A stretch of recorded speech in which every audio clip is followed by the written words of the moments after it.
देखिए बात यह है जी, शराब नीति में स्पष्ट है कि जहां महिलाएं जिस मोहल्ले में दुकान है उसको हटाने के लिए 50% महिलाएं अगर लिख के दे तो दुकान हटा दी जाती है। और ये मानकर चलिए कि पूरे देश में 2 प्रांत हैं जहाँ की शराबबंदी है, गुजरात में और बिहार में, लेकिन वहाँ शराब की उपलब्धता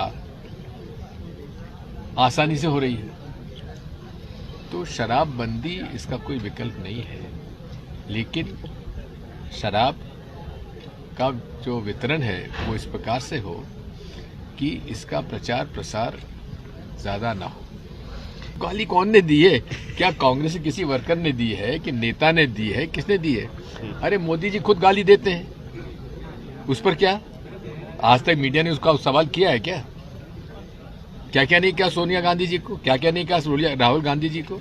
देखिए कांग्रेस जो है, आज हमारी समस्या देश में क्या है? संविधान को खतरा है, वोट की चोरी हो रही है, पक्षपात चुनाव आयोग कर रहा है, महंगाई बढ़ती जा रही है, बेरोजगारी बढ़ती जा रही है, अमीर गरीब की खाई बढ़ती जा रही है। उस पर हम ध्यान न दें, हम इस पर ध्यान दें कि नरेंद्र मोदी जी क्या कहते हैं। अरे नरेंद्र मोदी जी, आपने कितनी सेवा की है माता जी की, आप अपने आप को सनातनी हिंदू कहते हैं, आपकी माताजी का देहांत हुआ, आपने मुंडन भी नहीं कराया। मेरा राज्यसभा में दिया गया जीएसटी पर भाषण सुन लीजिए। मैंने कहा था, तब कहा था कि पूरे तरीके से जीएसटी वही सफल होती है जहां जीएसटी का टैक्स स्लैब एक होता है। जहां अनेक टैक्स स्लैब होंगे वहां ये देखिए है। पहली बात तो ये है कि अभी भी नहीं हुआ है जी, अभी एक ही स्लैब रखना चाहिए।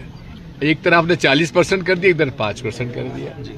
अरे सिंगल स्लैब रखिए एक, तो ताकि व्यापारियों को आसानी होगी। अब हो क्या रहा है, अब किसी ने बन खरीदा, अब बन में अगर मक्खन लग गया तो उसमें अलग से स्लैब लग जाएगा, उसके अंदर कुछ और डल गया, कोई आलू के पैटीज डाल दी तो उसका स्लैब अलग हो गया। तो ये सब खत्म होना चाहिए, सिंगल स्लैब होना चाहिए।